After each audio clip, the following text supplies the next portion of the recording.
Psalms 91. Ang Diyos ang mag-iingat sa atin. Siyang naghahangad ng pagkupkop ng kataas-taasan at nananatili sa pagkalinga ng makapangyarihan.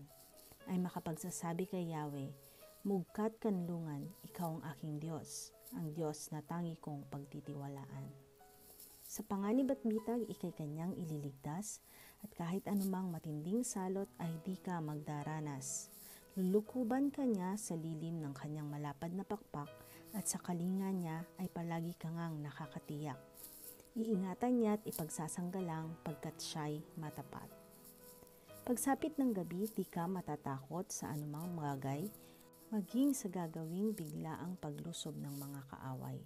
Ni sa ano pamang darating na salot pagkagat ng dilim, sa pagpuksay wala kang takot sa araw man dumating.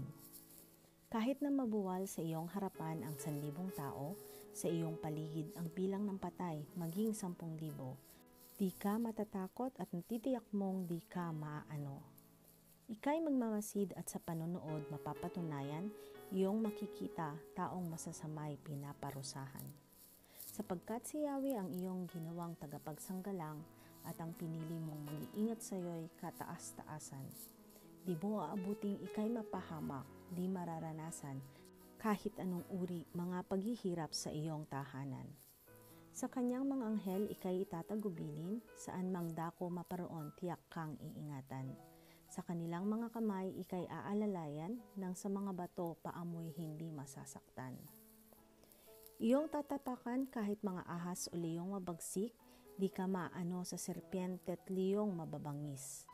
Ang sabi ng Diyos, ililigtas ko ang mga tapat sa akin at iingatan ko ang sinumang taong ako'y kikilanlin.